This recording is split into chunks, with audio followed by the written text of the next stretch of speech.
Gracias por acompañarme a otra entrega de Tomo la Palabra.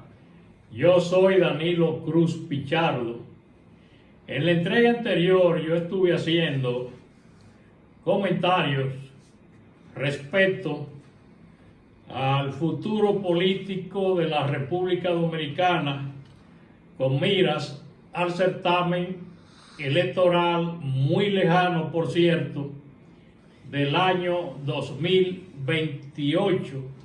Estuve explicando las razones que determinaron el triunfo electoral del presidente Luis Abinader, que ganó con un astronómico 57%.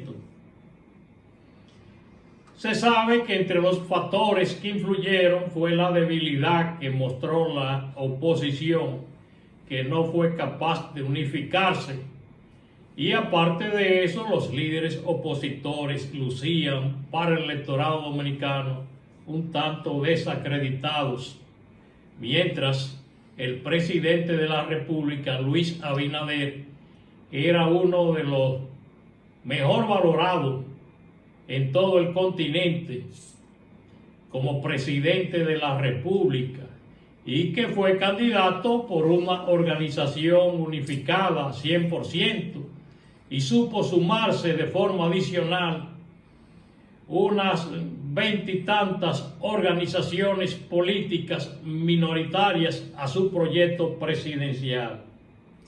Al pasar las elecciones del año 2020, la cual ganó también Luis Abinader, se produjo una hemorragia en el Partido de la Liberación Dominicana, sobre todo cuando empezaron los expedientes de corrupción contra líderes del Partido de la Liberación Dominicana, sobre todo personas del entorno del expresidente Danilo Medina. Ese partido se vio con una imagen pública muy desfavorable y muchos corrieron, y se produjo una especie de hemorragia hacia el partido La Fuerza del Pueblo, que son dos organizaciones hermanas a fin de cuentas, Fuerza del Pueblo y PLD. La diferencia que hay es de tipo personal entre Leonel Fernández y Danilo Medina. De todas maneras, esa hemorragia se detuvo en un momento determinado. Es verdad que creció la Fuerza del Pueblo, que en las elecciones del 2020 apenas alcanzó un 9%, y se vio fortalecida con toda esa gente que corrió desde el PLD. Por esa hemorragia tuvo un detenimiento, y Leonel Fernández no pudo absorber totalmente al Partido de la Liberación Dominicana. Hubo un segundo brote de gente que salió del Partido de la Liberación Dominicana, pero en esa oportunidad fue hacia el Partido Revolucionario Moderno. Y en ese acontecimiento tuvo mucho que ver, según se dice, Julio César Valentín, porque se juramentaron muchos alcaldes, exalcaldes, diputados y exdiputados del Partido de la Liberación Dominicana. Inclusive hubo gente de la Fuerza del Pueblo que salió de su organización política y se inscribió y se juramentó en el Partido Revolucionario Moderno. Ahora bien, con respecto al futuro, yo estoy consciente que las elecciones acaban de pasar y ningún partido político puede ponerse a recorrer el país con miras al lejano 2028. Pero cada organización política tiene que saber cuál es su agenda y los trabajos a realizar en el marco de la estrategia que debe diseñar cada organización política que piensa contender en el lejano certamen del 2028. Lo digo porque si me preguntan cuál debe ser el papel de la Fuerza del Pueblo, fortalecerse, porque se justifica que la Fuerza del Pueblo no tuviera estructura para el 2020, pero no se justifica así que para el 2024 no tuviera estructura en muchos lugares de la geografía nacional. Entonces, este periodo de 4 años debe ser aprovechado por la Fuerza del Pueblo para organizarse mejor. La Fuerza del Pueblo yo la veo en condiciones mucho más óptimas que las del Partido de la Liberación Dominicana, que está en una situación que yo creo que podría correr el mismo camino de lo que fue la Unión Cívica Nacional y de lo que ha sido en los últimos años el Partido Reformista Social Cristiano y el Partido Revolucionario Dominicano, organizaciones estas últimas que están sacando votaciones por el suelo. Entonces, Danilo Medina siempre se ha dicho que es un gran estratega. Bueno, estratega, lo demostró sí, pero mientras estuvo en el poder político, ¿verdad? Pero desde la oposición o desde el 2020 no ha pegado una. Y vamos a enumerar. Perdió las elecciones municipales de marzo del 2020. Perdió las elecciones presidenciales con Gonzalo Castillo en julio del 2020. Perdió las elecciones municipales de febrero del 2024 y perdió las elecciones nacionales de forma vergonzosa con un 10% en mayo del presente año. ¿Dónde está la capacidad como estratega de Danilo Medina? Porque una cosa, usted mostrar capacidad estratégica desde el poder y otra es hacerlo desde la oposición, como en efecto lo hizo el doctor José Francisco Peña Gómez, que fue quien diseñó la estrategia para desalojar del poder político al doctor Joaquín Balaguer en 1978. Pero algo más, si recordamos que al pasar las elecciones de 1986, donde compitieron Joaquín Balaguer y Jacobo Masluta, Peña Gómez se propuso quitarle toda la gente a Jacobo Masluta, que era un hombre que se acostaba tarde y se levantaba tardísimo después del mediodía, mientras Peña Gómez madrugaba y era trabajador y recorría el país. Se propuso quitarle todos los dirigentes a Jacobo Masluta y lo logró. Fíjense que para las elecciones del año 1990, es verdad que el PRD no ganó porque estaba dividido, pero Peña Gómez se alzó con un honroso tercer lugar, alcanzando un 23%, mientras Jacobo Masluta lo que sacó fue un 7%. Y de ese 23%, Peña Gómez saltó en 1994 a un 42% que le otorgó la Junta Central Electoral en un proceso eleccionario que todo el mundo sabe que ganó Peña Gómez.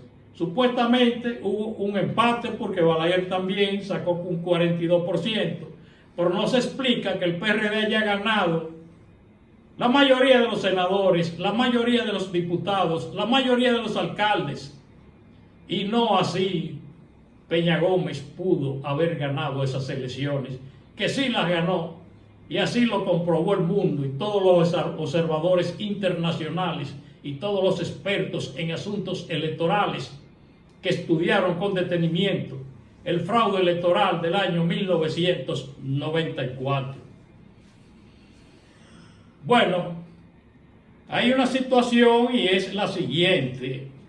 Cuando yo digo que la Fuerza del Pueblo está mucho mejor posicionada que el Partido de la Liberación Dominicana, y es que la Fuerza del Pueblo en estos momentos, en vez de tener un líder importante, tiene dos, porque ya hay que sumar al hijo.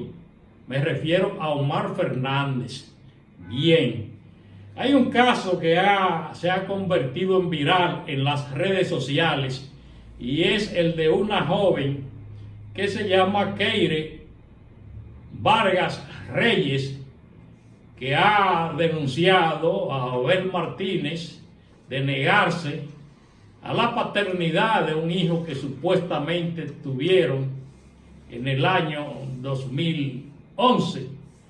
Digo 2011 porque el niño ya es un adolescente que cuenta con 13 años, ella tiene ya su esposo y reside en Estados Unidos, específicamente en el estado de New Jersey.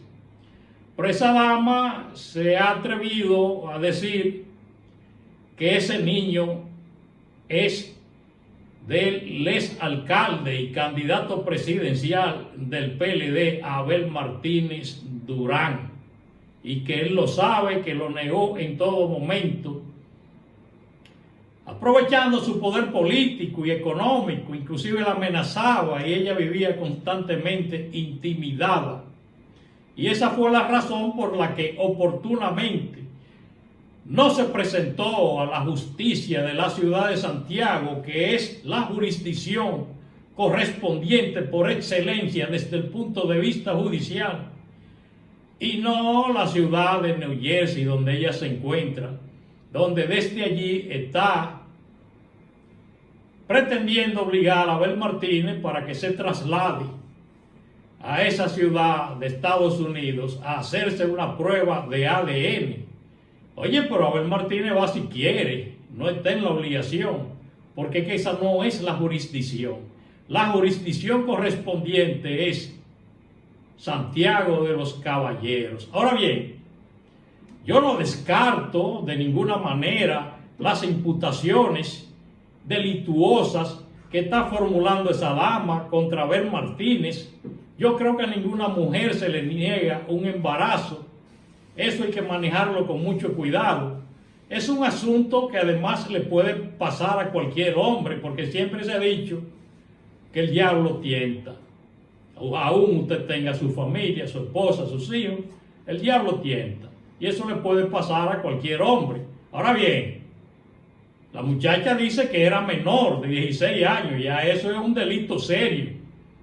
Una menor de edad que se considera violación sexual y de forma adicional se considera secuestro.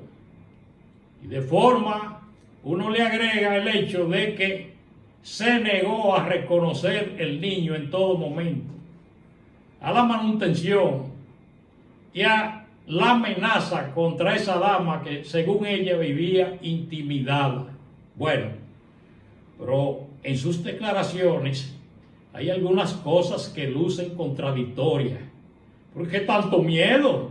Porque usted se busca un abogado de Santiago o dos abogados de Santiago y ahí sale rico todo el mundo, porque a quien menos le convenía que un escándalo de esa naturaleza explote era Abel Martínez, y ya Abel Martínez está fuera del poder. Porque usted no acude ahora a Santiago y lo hace desde New Jersey. No. Ya el poder de Abel Martínez desapareció. Es verdad que esos PLDistas, cuando tuvieron el poder, se caracterizaron por la soberbia y eran capaces de cualquier cosa, porque se llevaban el mundo por delante. Pero ya no, él está fuera del poder. Preséntese a la ciudad de Santiago, venga a su país y proceda judicialmente con el caso. Pero muchos se preguntarán por qué lo hace ahora, 13 años después o 14 años después.